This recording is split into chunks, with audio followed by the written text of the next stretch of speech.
Good day mga manang! Mga manang, for today's video, ato na ning gamito ng atong Papa Feel mo kuan facial wash pro facial cleanser. So actually guys, pa-free ra ni siya sa akong gipalit na Papa Feel na cream og serum. So karon free man ni siya ato ning gamiton para pud tingali gwapo pud tingali ni siya para preparation sa ato ang face. So actually guys, ang sa instruction niya guys is dapat basain mo muna yung face mo bago mo ito gamitin. So tana guys, basain na natin ang mukha natin. So ayan guys, basa na ang ating face kasi kanina ko na nag-wash na ako ng water. So ito nagagamitin natin guys, no? Ang sabi dito sa instruction guys is maglagay lang tayo dito sa palm ng small amount.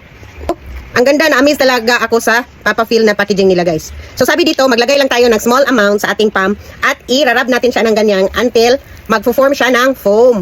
Parang ganito na siya ba? Tapos lagay na natin dito sa ating face at i-gentle massage natin siya hanggang dito sa ating leeg. Isasalid natin yung leeg na yan. Kasi importante rin yun. So, eto na guys. I-rub lang natin siya ng ganyan. Ng ilang seconds siguro. Hindi ko pa nakita kung ilang seconds talaga yung kailangan, no? Parang may buhok ka. Oh, so ganyan. I-rub lang natin siya ng ganyan. Ang ganda sa face guys. Para siyang parang nakikleanse na niya yung face natin kahit hindi ko pa na wash ng water. So, ang ginaw. Yung malamig ba, ginaw. Iba talaga yung hindi tayo Tagalog guys. Kasi hard time speaking in Tagalog. Okay, so i-wash natin to guys. Hello mga manang. Mga manang, after tapos na akong nag-wash aking face at tapos na akong maligo. So, kita niyo naman ang basa pa ng buhok ko. So, after that guys, yung moisturizer or moisturizing cleanser. After ko yung ginamit, ito naman yung after ko maligo guys. Try natin itong kanilang toner. Papa Feel, toner. Papa Feel toner. Clarifying toner. So, try natin ito sa face natin ngayon kasi after naman akong maligo. So, sabi nila guys, pag nag-apply kayo ng toner, wag nyo namang maramihan. Parang tap nyo lang guys. Tap lang natin yan. Yan ang bagong natutunan ko sa Tapos, itong part na to guys, at ito, wag nyo isali sa inyong paglagay ng toner. Kasi, special part yan. Merong yung part. So ganyan, no?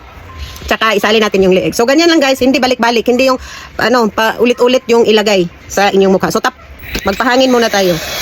I-blower natin yan guys para madali.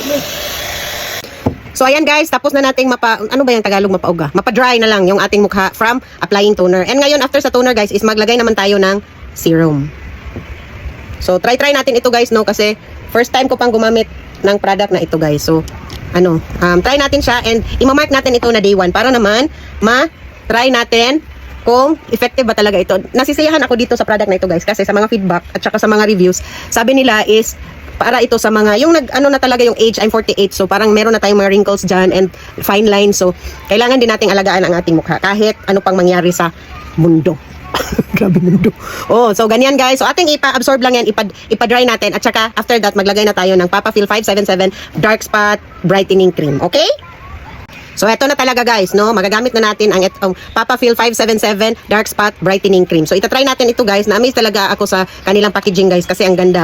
Social na social. Para ma-feel lang naman natin na tayo. Kahit hindi tayo maganda, maganda yung skin natin. Char! Okay, so eto siya guys. Eto siya. White cream. Tapos, maglagay lang tayo ng small amount lang kasi sabi nila, okay na yan, di ba? Oh. So, small amount lang talaga siya guys. Hindi siya kailangan na marami. Yun ang nasa mga instruction nila. So, ganyan. Sa ating noo, importante yan. Tsaka dito, again, do not include itong surround na eye natin and the mouth. Okay? Sabi nila dito din, pero talagang parang nai-include ko eh.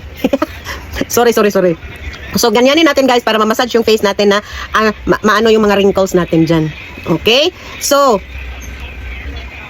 itry natin ang product na ito guys hanggang maubos siya. So, ito yung face talaga ko guys. Hindi naman gaanong maraming dark spots ako guys. Pero meron talagang ganyan yung mga hindi talaga siya smooth, uneven skin tone yan. Kasi naman tayo, exposed tayo sa sun. And of course naman mga mommies tayo. So, kahit saan naglalakad tayo kahit sa mainit. So, yan guys. And after this one, if you go outside guys, or even if you don't go outside, you use sunscreen. So, sila guys, napod sila ipa-free na sunscreen. Kaning Papa-Feel na sunscreen. Pero, if you don't have, other sunscreens will do siguro, basta maka-sunscreen ka lang. Pero kani siya is, eto guys, is pa-free nila kasi meron silang upcoming na bagong Papa Feel na ganito, yung sunscreen. So, hindi pa out sa market, pero meron silang pa-free para matry natin, no?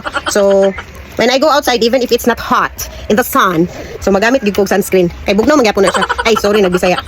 Malamig din yan sa face natin. So, okay? So, yan guys, shinare ko na sa inyo ang aking bagong beauty regimen. Sana naman is, bumili kayo nito kasi nag-ano ka ako dito, affiliate din. So, sana naman may effect ito sa akin. Kasi ito guys, kasi, meron kasi itong retinol. So, hindi siya basta-basta madaliin yung skin mo na ganyan. So, it slowly has the effect on your face, pero maganda. So, yan ang atake nito. So, sana guys, effective ito sa akin. Okay?